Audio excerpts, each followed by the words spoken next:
사실 우리는 진리가 무엇인지 알지 못하는 세대에 살고 있습니다. 북한 사람들이 그렇게 말하기를 우리가 당신들을 위해서 무엇을 해줄고 그렇게 물으면은 우리는 항상 기도하기를 남한의 성도를 용서해 주십시오. 남한의 성도를, 라오디게아 교회 같은 남한의 성도를 한 번만 용서해 주시고 꼭 구원해 주십시오. 그렇게 우리가 기도하기 때문에 당신들은 당신들 똑바로만 하라. 우리는 그게 소원이다. 이렇게 말한다고 합니다. 그것이 무슨 소리냐? 우리는 이제 그런 생각을 하는 것이죠. 얘가 무슨 소리를 하는 거야? 이렇게 생각을 하는데 외부에서 보아야만 그 안을 정확하게 알 수 있고 내부에서는 그것을 모르는데 문제가 있습니다. 오늘도 우리는 이 땅에서 살아서 이 땅에서 벌어지고 있는 것에 대한 정확한 판단 능력이 우리에게는 없습니다. 이것을 보면 압니다. 필리핀이나 베트남에 가보면은 필리핀 가면은 대부분 다 천주교를 믿는데 어떻게 섬기냐면 각 집집마다 또 백화점에 아주 유명한 백화점이라고 하는 곳을 가보면 말입니다. 백화점이 크기가 그 한 가게는 조그만한 거 아닙니까? 요거만 몇 평짜리. 그러면 거기에다가 하여튼 조그만한 집을 하나씩 다 져서 우리 이런 드럼 정도쯤만한 것을 꼭 그만하게 져가지고 그 안에 성모 마리아상, 불상, 그리고 촛불을 항상 켜놓습니다. 그 아주 유명한 우리나라 같으면 롯데백화점 같은 그런 곳에 가도요, 그곳에서 그 촛불 냄새가 그렇게 많이 납니다. 이게 어디서 나나 이렇게 보면은 꼭 한 집집마다 다 있습니다. 그 백화점 그 점포마다. 그들을 보고 우리는 야 정말 잘못 믿고 있구나, 우상 숭배하고 있구나 이렇게 말하지만 그분들의 그런 소리들은 뭐라고 반응할까요? 쟤는 무슨 소리 하는 거야? 이렇게 하지 않을까요? 우리도 그런 것이 무엇이 있는지 늘 생각해보는 시간이었으면 좋겠습니다. 말씀대로 산다는 것은 성령님과 함께라면 얼마든지 가능한 삶이죠. 마태복음 5, 6, 7장 그대로 살아 예수님의 제자라고 하는 것을 확실히 보여주어야만 합니다. 너희 자신이 믿음이 있는가? 너희 자신을 확증하라. 그렇게 말씀하고 계시지 않습니까? 저와 여러분이 언제라도 이 생각을 잊지 말아야만 합니다. 오늘 우리가 믿는 것이 진짜인지, 여러분, 믿음이 가장 귀한 것 아닙니까? 이 세상에서 가장 귀한 게 무엇인가? 그러면은 다이아몬드도 될 수 있고 금도 될 수 있지만 가장 귀한 것을 하나 찾으라면 아마 믿음이라고 말할 수 있지 않겠습니까? 여러분, 근데 값비싼 거에는 언제나 무엇이 존재합니까? 가짜가 존재합니다. 값비싼 거에 가짜가 있습니다. 그러니까 믿음은 가짜가 없을까요? 아마도 제 생각에는 모든 것 가운데 가장 가짜가 많은 것은 믿음일 거라고 저는 믿어 의심치 않습니다. 여러분이요, 믿음이 가짜라니 이게 무슨 말인가 이런 생각을 해보겠지만 우리는 대부분 가짜 믿음을 가지고 있어서 모두가 진짜라고 아는 삶을, 그런 생각을 가지고 있습니다. 이것을 결단코 잊지 말아야만 합니다. 예수님을 잘 믿는 그야말로 영적인 사람들이 외치기를 교회 다니는 사람 가운데서 1% 미만이 구원을 받는다, 이런 이야기를 하는 것이 만약 진실이라면 1%만 못 간다 이러면 너무 좋겠지만 그래도 안심할 수는 없는 거 아닙니까? 우리가 대학을 시험 보는데 99% 확률로 천국을 간다 그러면 안심이 됩니까? 아닙니다. 여러분, 의사고시는 일반적으로 90%로 훨씬 높습니다. 98%, 99% 됩니다.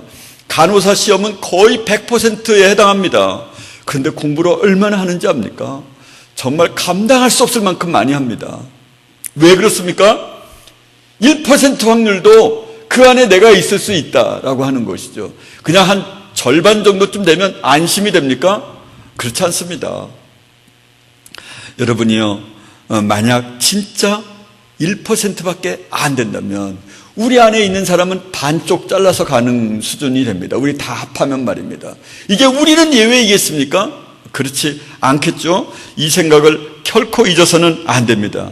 초대교회는 처음에는 자기의 것을 한순간에 팔아서 사도들 발 앞에 두고 자기 물건을 자기 것이라 생각하는 사람들이 없었습니다. 이것이 AD 30년경에 일어났던 초대교회 운동이었습니다. AD 50년에서 70년이 되자마자 잘 아시는 것처럼 고린도 교회는 무슨 문제가 있었습니까? 간음의 문제가 있었고 여러 가지 파당이 있었고 하여튼 이루 말할 수 없는 문제들이 오늘날 교회에 있을 만한 문제들이 이 고린도 교회에 다 있었습니다. 이럴 때 바울, 이 야고보, 예수님의 동생 야고보도 이 편지를 하나를 씁니다. 오늘날 우리와 같은 세대에 있을 것이다, 그런 생각을 해봅니다.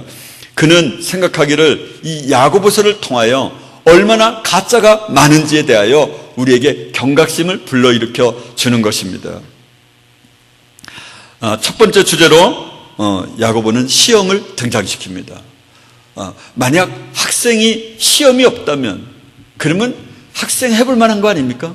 날마다 방학이, 해마다 방학이 있고 말입니다. 군인에게 보초가 없다면 그러면 군대 생활 해볼 만하지 않겠습니까? 우리 인생 가운데 시험이 없다면 그러면 인생을 살만하지 않겠습니까? 그런데 말입니다, 인생에는 언제나 시험이 등장합니다. 우리는 이 땅에서 시험을 치르고 있는 중입니다. 한마디로 말하면 전쟁터 가운데 우리가 있습니다. 진정한 전쟁터 가운데 우리가 있는 것이죠. 이 사실을 잊어서는 안 됩니다. 전쟁터에 임하는 사람은 부스럭 소리만 나도 깜짝 놀랍니다. 우리도 우리 주변에 있는 그야말로 음악, 건축물 이런 것에 대해서도 눈여겨볼 수 있어야 되는 것이죠. 우리의 의복 하나에도 의복 하나에 있는 그 무늬 하나에도 우리가 눈여겨봐야 되는 것이죠. 우리 그 학부모님 중에 한 분이 서울시에 건축, 이렇게 큰 건축을 지면은 그 건축을 허가하는 허가위원회에 소속되어 있는 분이 한 분 계십니다. 그분이 어제 저에게 전화를 와가지고 하는 말이 서초동에 있는 최근에 지었던 교회 중에 하나 옆에 아파트를 하나 짓는데 아파트를 하나 지면은 이 스카이라인을 맞추기 위해서 그 옆에 상당한 거리에 있는 건축물의 설계도면까지를 한꺼번에 다 가지고 오는데 그것을 딱 보니까 전시안으로 그 건물을 지었다는 것에 자기가 정말 소스라쳐 놀랐다고 그러더라고요. 이 프리메이슨의 그러니까 사탄 마귀가 부리는 사람들의 가장 심볼이 되는 마크가 잘 아시는 것처럼 피라밋, 전시안 두 가지 있지 않습니까? 그런데 그 중에 전시안의 문양으로 동일하게 만들었다는 거 아닙니까? 여러분이요, 우리는 이런 세대에 우리가 살고 있습니다. 교회조차도 그런 전시안이 그대로 적용이 되고 있는 그것뿐이겠습니까? 얼마 전에 집회를 열린 올림픽 체조 경기장인가 거기서 열렸던 무대를 온전히 동성연애자 그런 그 프리메이슨에 해당되는 그대로의 문양을 그대로 무대로 옮겨 놓았던 그런 사실은 우리를 참으로 놀랍게 했던 일들이었는데 말입니다. 여러분이요, 우리도 이렇게 민감해야만 합니다. 오늘도 저와 여러분들이 그렇게 프로젝트 수업을 통해서 우리에게 알려주셨던 이야기들을 통해서 얼마나 많은 것을 알게 되었는지 모릅니다. 수많은 그리스도인들이 예수님이 이미 이겨놓았기 때문에 이 싸움에서는 아무런 준비 없이 전쟁에 나서는 사람들이 많이 있습니다. 그러나 진짜 그리스도인으로 살아간다는 것이 얼마나 녹록하지 않는, 용이하지 않는 전쟁이라는 사실을 알게 되는 것이죠. 원수가 날마다 우리를 공격하는 것 중에 TV, 인터넷, 스마트폰 등이 있습니다. 광고 가운데 우리가 얼마나 노출이 많이 되는지, 길거리 걸어가는 가운데 공공장소에서 음악이 얼마나 마귀적인지 말입니다. 그러나 우리의 삶 가운데서 사람들은 자신의 고통스러운 상황과 그리고 재정적인 문제점, 이런 것들로 인하여 사실은 신앙의 전쟁터에서 아무런 능력을 발휘하지 못하고 그것에 대해서만 전전긍긍하게 됩니다. 여러분이요, 뉴에이지 사상을 우리가 이야기했던 것처럼, 여러분이 발표한 것처럼 자기를 신삼고 땅의 일을 생각하는 자, 예수 그리스도를 영화롭게 하는 자가 아니라 사람에게 영광을 받고자 하는 그런 사람들. 여러분이요, 우리가 그런 삶은 아닙니까? 예수님을 믿을 때에도 그것을 이용하려고 그러는 것은 아닙니까? 평상시는 기도를 하지 않다가 대학 시험이 있다 그러면 기도를 많이 하는 것, 물론 그 가운데서 내 자녀의 신앙을 지켜주십시오 라고만 순전하게 기도하는 사람도 많이 있으리라 봅니다. 그런 사람은 예외하고, 자기의 자식에게 점수를 많이 받고 좋은 대학을 가도록 그렇게 기도한다는 것이 얼마나 정욕적이고 마귀적이고 세상적이고 뉴에이지적인 것인지, 예수님을 반역하고 배교하는 행위인지, 지난 시간에도 우리가 말씀을 나누었지만 1등 신자는 말씀대로 믿고 살아가는 사람을 1등 신자라고 한다면, 2등 신자, 어쩌면 등외 신자라고 할 수 있는 사람이 무엇입니까?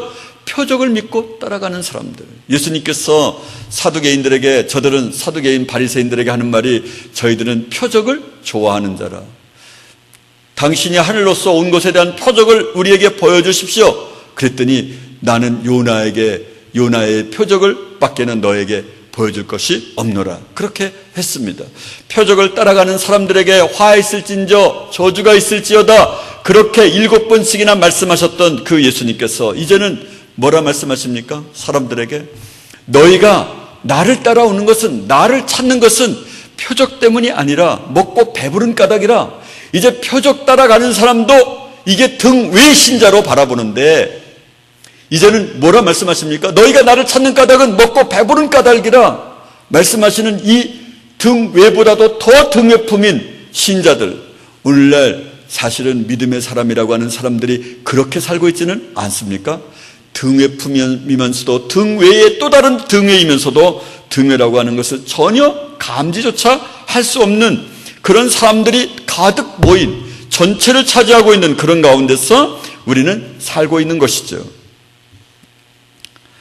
여러분, 우리의 인생 가운데서 우리가 그렇게 살아서야 되겠습니까?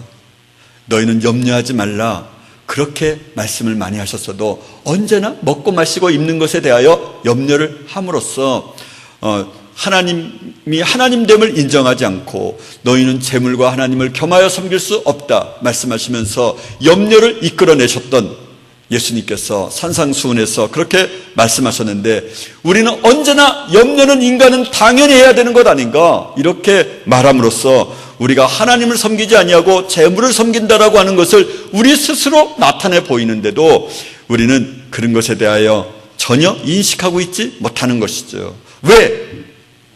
염려하지 않는 사람이 없으니까. 그러니까 믿음의 사람이 없으니까. 등외품인 신자들 가운데서 모두가 등외품이니까 자신들이 1등 신자라고 착각하는 이 시대에 저와 여러분이 살고 있다는 이 한 가지 사실을 잊지 마십시오. 여러분, 사실은 우리가 이 인생의 전쟁터에서 경험하는 좌절이 있습니다. 괴로운 전쟁을 전혀 하지 않는, 예수님을 믿지 않는 자들, 부유한 자들, 저들은 너무나 잘 먹고 잘 사는 것처럼 보입니다. 야고보가 살던 시대에서 교회는 날마다 순교자가 발생했습니다. 그러면서도 불구하고 이 야고보서에서 이 시험, 유호, 이런 것들에 대한 구별을 하지 못하고 시험을 받을 때 낙심하고 그렇게 고민했던 것들을 볼 수 있습니다. 이런 상황에서 우리가 어떻게 신앙을 지킬까? 이 한국, 정말 먹는 것이 전부인, 명예로운 것이 전부인, 자기를 신 삼고 자기를 우상 삼아 사는 이 시대에 저와 여러분이 어떻게 신앙을 지켜야 되는 것일까? 나는 정말 예수님을 믿는 사람이 맞는가? 혹시 이런 생각을 하고 있다면 이런 생각 가운데 있는 우리에게 오늘 성령님께서 이 야고보서 1장 1절로 4절을 통하여 그 해답을 제공해 주실 것입니다. 고난과 시험이라는 전쟁터 같은 이 땅에서 살면서 믿음의 길을 어떻게 걸어가야 하는지 우리에게 너무 많은 것들을 알려주는 말씀이 여기에 있습니다. 전쟁터에서는 오직 목숨만 건지면 되기 때문에 별별 일들이 다 일어납니다.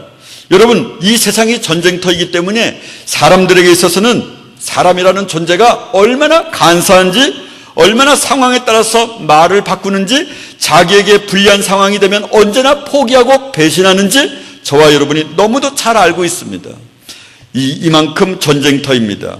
설령 믿음을 굳건히 지키고 있는 것처럼 그렇게 사람들이 보여도 그 입술의 말에는 언제나 원망과 불평이 쏟아지는 그런 사람들.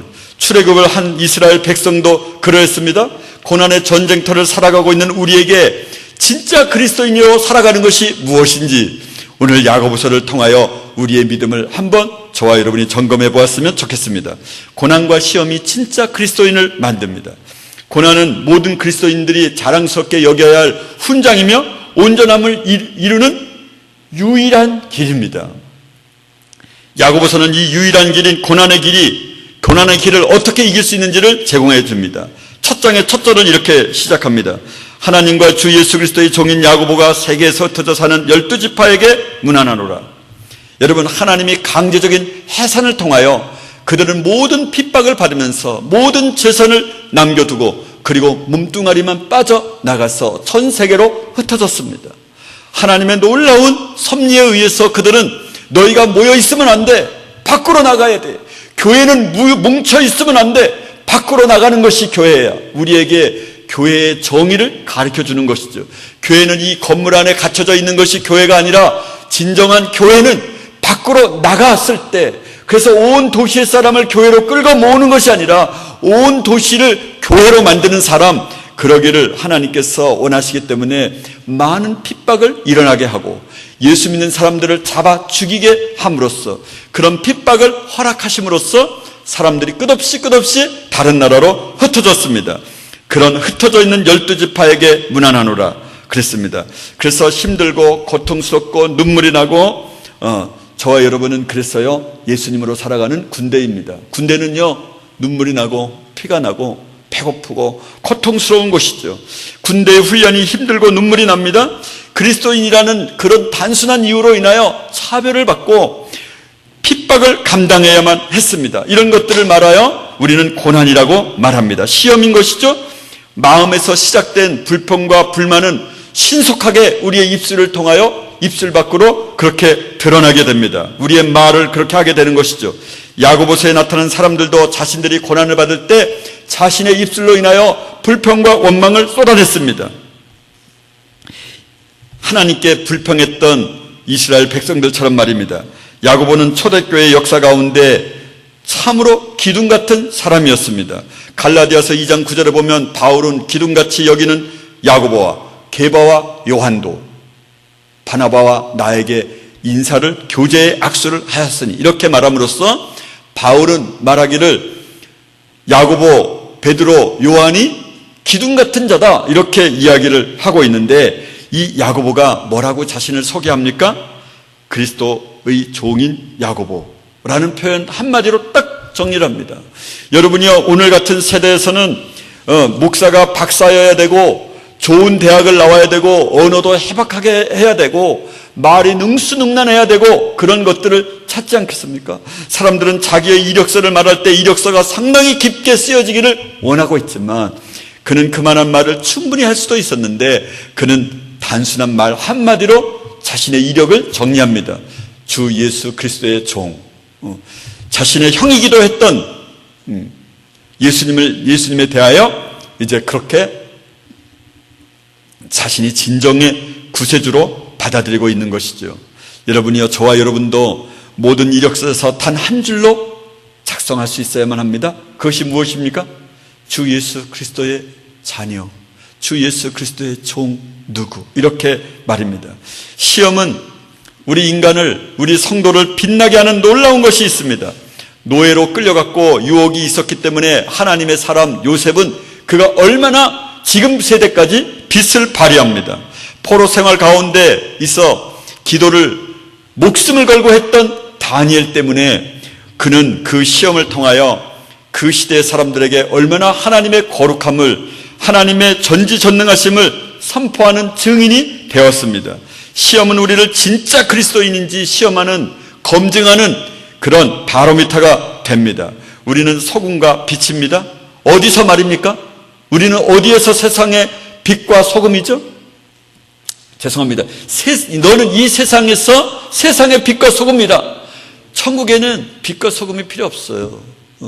왜냐하면 천국에는 빛이라고 하기에는 너무도 강렬한 빛이 원천이신 예수님이 계시기 때문에 저와 여러분은 천국에서는 더 이상 빛과 소금이 필요 없습니다. 이 땅에서 빛과 소금이 필요합니다. 야고보는 이런 상황에서 행함으로 해야 한다라는 말을 계속해서 이야기합니다. 오늘 저와 여러분들이 C.S. 루이스의 고통과 믿음에 대한 이야기를 믿음과 행함에 대해서 이야기를 하시면서 믿음과 행함은 같이 가야 된다, 이런 이야기를 해주셨습니다. 여러분이요, 사람은 믿으면 행하게 돼 있습니다. 그러니까 믿음과 행함은 무슨 차이냐 이렇게 묻는 것 자체가 이게 말이 안 되는 겁니다. 그러니까 우리는 믿어본 적이 없는 겁니다. 뭘 믿으면 그냥 믿기만 하면 안 돼, 뭐 이렇게. 그러니까 믿음이 무엇인지 자체의 정의를 우리는 알지 못하는 것이죠. 여러분, 부모가 자식을 믿을 때는 자식이 아무리 엉터리라고 하더라도, 다른 사람이 아무리 말을 하더라도 이 부모만은 진실되게 믿거든요. 여러분, 친구가 아무리 나쁜 사람이라고 하더라도 그 친구가 진짜 내가 믿을 만한 사람이라면, 내가 목숨같이 버리는 사람이라면 그 친구를 믿지 않겠습니까? 그런데 우리는 그런 믿음을 줄 사람도 만난 적이 없고 다른 사람이 나에게 그런 믿음을 준 적도 없기 때문에 믿음이라고 하는 용어가 무엇인지를 모릅니다. 사랑이 무엇인지 용어도 잘 모르죠. 아이를 낳은 어머니가 자식을 사랑하는 것이 이 세상에서 어쩌면 가장 진정한 사랑에 근접해 있지 않겠습니까? 그런데 말입니다, 저는 어머니들도 진정한 사랑을 해본 경험이 없다, 저는 그렇게 생각합니다. 자식이 계속해서 문제를 일으키니까 말입니다, 당장 내 눈앞에서 없어져, 죽어버려, 이렇게 말하더라고요. 그렇게 말하는 사람만 그렇겠습니까? 내 새끼가 그렇게까지 문제를 안 일으키니까 그런 것이죠. 그러니까 진정한 사랑을 해본 적이, 받은 적이, 준 적이 그렇게 우리는 없는 겁니다. 여러분, 사랑을 하는데 행함이 없는 사랑이 있을 수 있습니까? 믿음이 있는데 행함이 없는 믿음이 있을 수 있습니까? 그것은 말이 안 되는 말입니다. 말 자체가 말입니다. 저는 어린 시절에 저희가 피난민촌에 살아서 저는 걸어서 중학교 1학년 때, 그러니까 초등학교 7학년이 30km를 왕복했습니다. 왕복 8시간을 왔다 갔다 했습니다. 그러니까 수업하는 시간보다 걷고 다니는 시간이 훨씬 많았죠. 그래서 제가 운동을 안 해도 지금도 건강한 이유가 있습니다. 제가 달리기를 얼마나 잘했냐면은 또 달리기를 많이 해서 5시에 일어나야, 그렇게 뛰고 뛰어야 8시 반 정도에 도착하는데 어떤 날은 5시 반에 일어났다. 그러면 이제 처음부터 끝까지 뛰어야 됩니다. 저 군대에서 그래서 그 무장구보 장거리 달리기 그렇게 해서 1등도 하고 그랬습니다. 6,000명 가운데서 뽑혀서 1등했습니다. 그러니까 어린 시절의 고난이 아닐 수 있다는 것이죠. 그래서 혼자 다니는 시간이 많았기 때문에 생각하는 습관을 너무도 많이 들었습니다. 제가 왼쪽 다리는 무릎 아래가 전체 화상을 아주 어린 시절에 입었는데, 저는 그것으로 인해서 사람들하고 친구들과 친해져 본 적이 없습니다.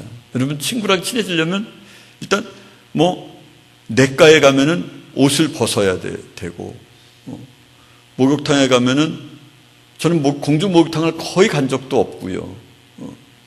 그러니까 친구랑 놀러 가본 적이 없어요. 그 다리를 보면은 나도 흉측한데 다른 사람들도 흉측하게 보겠지. 우리 교감 선생님이 엊그제 며칠 전에 저를 딱 보더니 으아 하고 물러서더라고요. 그래서 제가 전 그거 보고 또 깜짝 놀랐어요. 그렇게 또 그냥 표시를 냅니까? 그렇게. 하여튼 그랬어요. 그러니까 어린 시절에는 얼마나 심했겠습니까? 제가 컴플렉스가. 그러니까 저는 친구를 사귄 적이 없어서 친구로부터 선한 영향력도 받지 못했지만, 무슨 친구가 선한 영향력을 발휘합니까? 또래가. 저는 나쁜 영향력도 받은 적이 없습니다.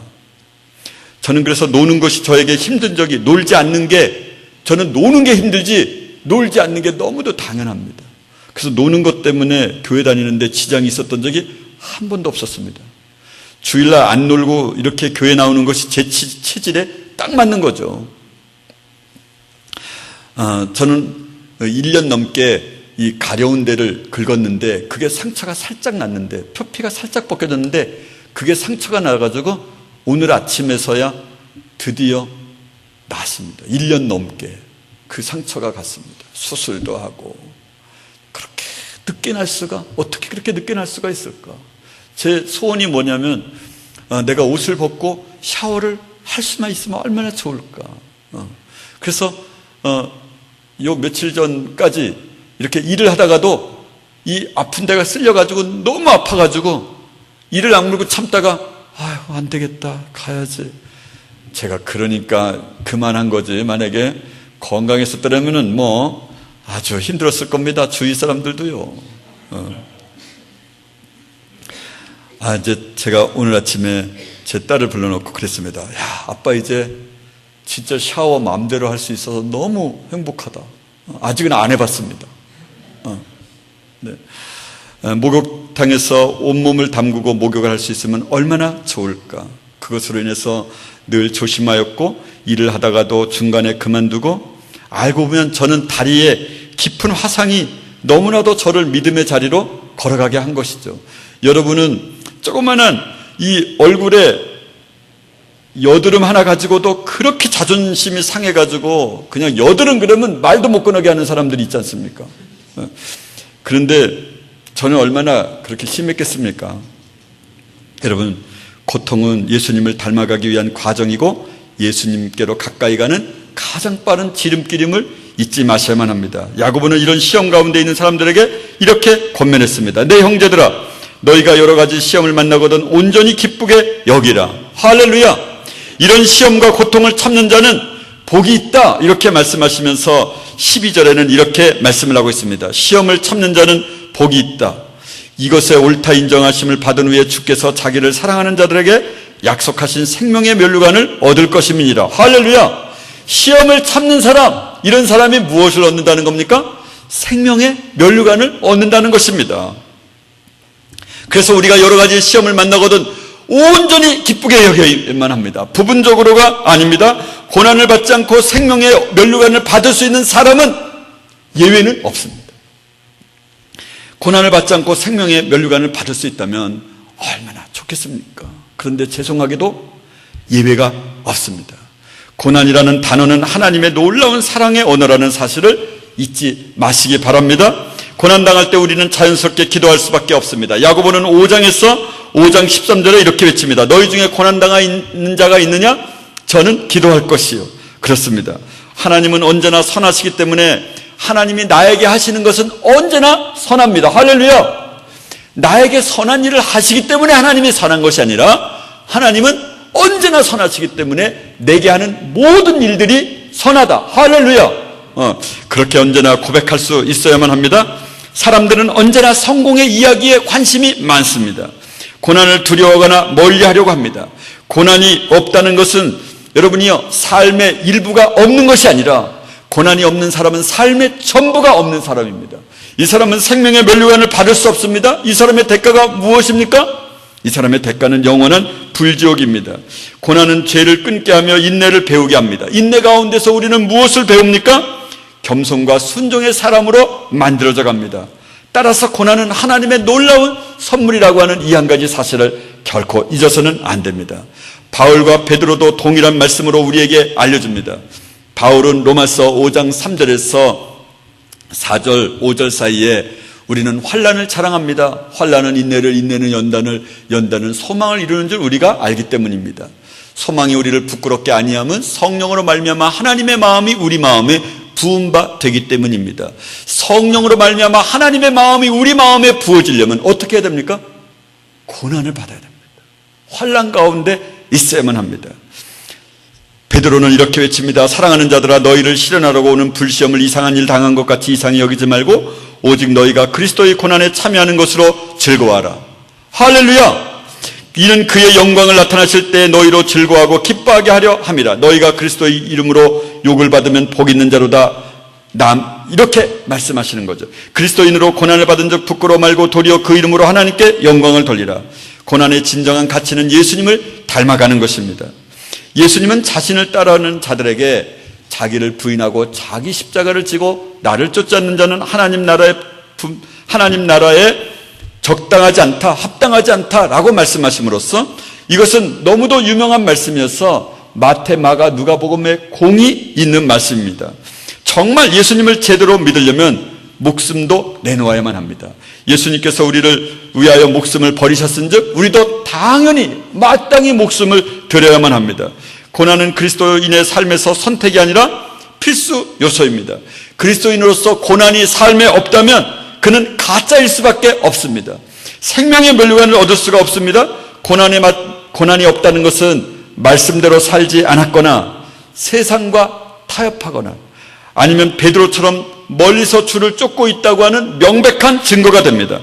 고난을 당하지 않는 이유는 사람들에게 복음을 전하지 않았기 때문이고 가난하고 불쌍한 사람들에게 가진 것을 나누지 않았기 때문입니다. 더불어 교회에서 은혜만 받을 뿐 섬기지 않기 때문이고 불평과 원망만 했을 뿐 함께 울어주고 기도하지 않았기 때문입니다. 우리가 불평과 원망만을 쏟아내는 이유는 고난의 신비를 모르기 때문입니다. 여러분들이요, 우리 학교에서도 이제는 여러분 실천해야 되지 않겠습니까? 그냥 머리로만 배워서야 되겠습니까? 예수운동이라는 것이 얼마나 사단적인지 우리가 배우지 않았습니까? 사람들은 이렇게 말하지 않을까요? 얘야, 머리로만 알면 한 거나 마찬가지야. 다른 사람을, 불쌍한 사람을 가면서 지켜보고 가면서 불쌍해서 어쩌나 이렇게 안타까운 마음을 가지면 실제 행함과 별 다름이 없어. 우리의 영혼이 우리에게 그렇게 속삭여주는 것은 아닙니까? 여러분이요, 우리가 이제는 사랑을 실천하고 말씀을 전해야만 합니다.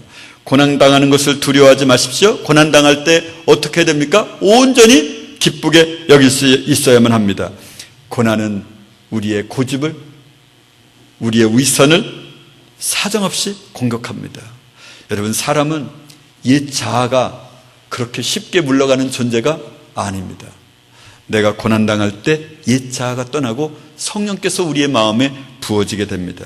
고난, 이것은 생명의 면류관을 얻는 방법입니다. 기도하겠습니다.